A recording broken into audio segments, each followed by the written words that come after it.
What if I told you that a simple 10-cent comic book, something you'd find in a dusty old box, could be worth more than a luxury sports car, more than a mansion? Today, we are rediving into the incredible story of Action Comics #1 and exploring why this piece of paper from 1938 is now valued at over $3 million. Back in the late 1930s, the world was on the brink of change, and so was the world of entertainment. Comic books were a new, cheap form of escapism, mostly filled with detective stories and funny animals. But in June of 1938, two young creators from Cleveland, Jerry Siegel and Joe Shuster, unleashed something entirely new upon the world. They introduced a character who could leap tall buildings in a single bound, a hero who was faster than a speeding bullet, a champion for the oppressed. Of course, I'm talking about Superman. Action Comics #1 was his grand debut. For just 10 cents, kids could read about this incredible man from another planet, fighting for truth and justice. The cover itself is iconic. Superman, in his bright blue and red costume, lifting a green car over his head as terrified onlookers flee. It was dynamic, it was powerful, and it was unlike anything anyone had ever seen before. This wasn't just another story. It was the birth of the superhero genre as we know it. So, what makes it so valuable? First, let's talk about scarcity. Around 200,000 copies of Action Comics #1 were originally printed. That might sound like a lot, but think about what happened to them. These were 10-cent books for kids. They were read, reread, traded, folded, stuffed into back pockets, and eventually, most were thrown away. The paper they were printed on was cheap pulp, not designed to last. Over the decades, fires, floods, and spring cleaning claimed countless copies. Today, experts estimate that only about 100 copies still exist in any condition. That's an incredibly small number for a piece of pop culture history this significant, but scarcity alone doesn't make something worth millions.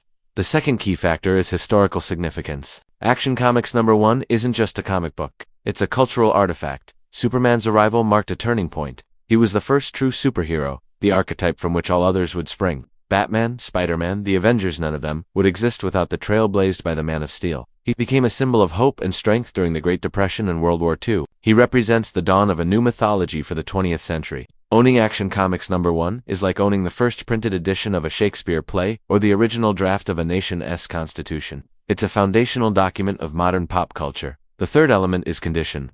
For collectors, the state of the comic is everything. A grading company like CGC, the Certified Guarantee Company, will evaluate a comic on a scale from 0.5 to 10. They look at everything: the color of the pages, the sharpness of the corners, any rips, stains, or creases. A tiny tear or a faded cover can mean the difference of hundreds of thousands of dollars. The few copies that have survived in near-mint condition are the true holy grail. A copy graded at 9.0, for instance, sold for a staggering $3.25 million.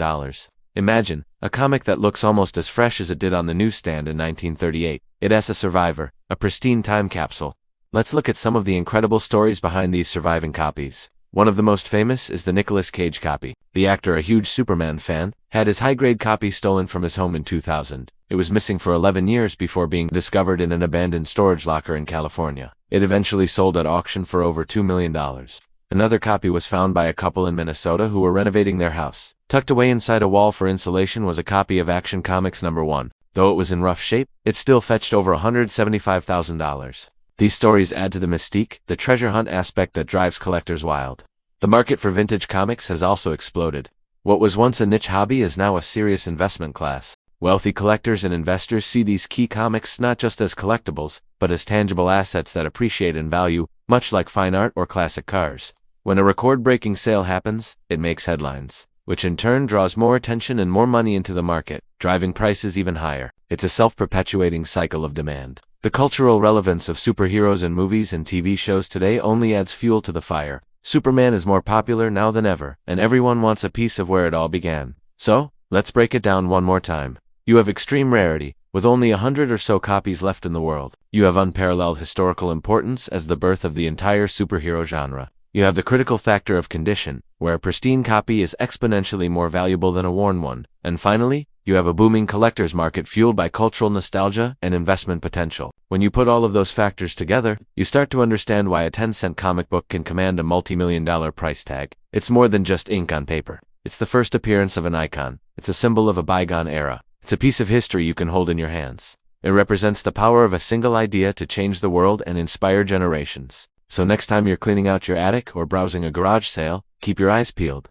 You never know when you might stumble upon your own $3 million treasure. Thanks so much for watching this deep dive into the world of high-stakes comic collecting. What do you think is the most iconic comic book cover of all time? Let me know in the comments below. And if you enjoyed this video, do not forget to hit that like button and subscribe for more stories from the amazing world of pop culture. See you in the next one.